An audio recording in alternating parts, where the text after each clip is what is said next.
സാഹിബ്ജിക്ക് എന്താ കുടിക്കാൻ? ഒന്നും വേണ്ട. സാഹിബ്ജി, സത്യപ്രതിജ്ഞ ചെയ്ത് ഓഫീസിലേക്ക് ചെന്ന് കയറിയ ഞാൻ ആദ്യം ഒപ്പിട്ട ഫയൽ ഏതാണെന്നറിയാവോ? പറഞ്ഞാ വിശ്വസിക്കൂല. ദാദാ മുഹമ്മദ് സാഹിബിന് സ്വാതന്ത്ര്യ സമര പെൻഷൻ അനുവദിക്കാനുള്ള ശുപാർശ. അതിന് ഞാൻ പെൻഷൻ അപേക്ഷിച്ചിട്ടില്ലല്ലോ മുഹമ്മദ് കുട്ടി. അതെ, അപേക്ഷിച്ചിട്ടില്ല. പക്ഷെ ഞാൻ തന്നെ ഒരെണ്ണം എഴുതി ഉണ്ടാക്കി ഫയലിൽ വെച്ചു. എന്നിട്ട് ഒപ്പിട്ട് മുകളിലേക്ക് അയച്ചു. അത് എന്റെ കടമ. ഇങ്ങനെ പോലെ രാഷ്ട്രീയ പാരമ്പര്യമുള്ള ഒരു മുസൽമാൻ നമ്മുടെ ഇന്ത്യൻ മഹാരാജ്യത്ത് വേറെ ഉണ്ടോ സാഹിബേ? നിങ്ങളില്ലെങ്കിൽ ഉപ്പ് സത്യാഗ്രഹം നടക്കൂ, ജാലിയൻ ബാലാബാഗ് നടക്കൂ. ചരിത്രമൊക്കെ എനിക്കും അറിയാം. ഫയല് കൈയോട് ഒപ്പിട്ട് കൊടുക്കുമ്പം സെക്രട്ടറി ഒരു ചോദ്യം, സാറേ ഇത് തൂക്കിക്കൊന്ന അബൂബക്കറിന്റെ വാപ്പയല്ലേ, പ്രശ്നമാവില്ലേ? ഞാൻ പറഞ്ഞു, അബൂബക്കറിനെ തൂക്കിക്കൊന്നെങ്കിൽ അത് അവന്റെ പിറപ്പുകേട്. അതിന് ദാദാ സാഹിബ് എന്ത് പണിച്ചു? ചെറിയ പയ്യനാ, IAS പാസ്സായി കസേര ഇരുന്ന മൂച്ചും. സാഹിബിന്റെ ഒന്നും ചരിത്രം അവന് അറിഞ്ഞൂടാ. ഞാൻ പിന്നെ വിസ്തരിച്ചൊന്ന് പറഞ്ഞു കൊടുത്തു. അത് നന്നായി. എന്റെ പൊന്നും കുറിച്ച് മുത്തപ്പ, ഞാൻ എന്നതായി കാണുന്നേ?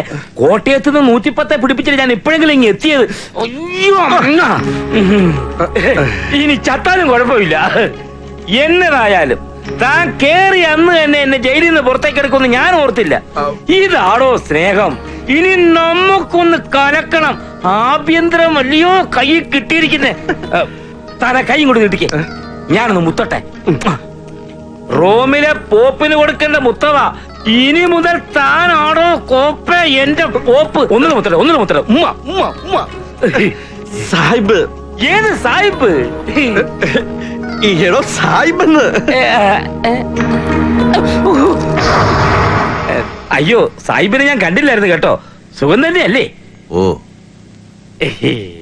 ആ കേട്ടോ കറിയാച്ചാ, പറഞ്ഞാട്ടെ. ഞാൻ സാഹിബിനോട് പറഞ്ഞുകൊണ്ടിരിക്കുകയായിരുന്നു, അബൂബക്കറിന്റെ കയ്യിലിരിപ്പ് കൊണ്ട് ഈ തങ്കപ്പെട്ട മനുഷ്യൻ കുറെ തീരുന്നു.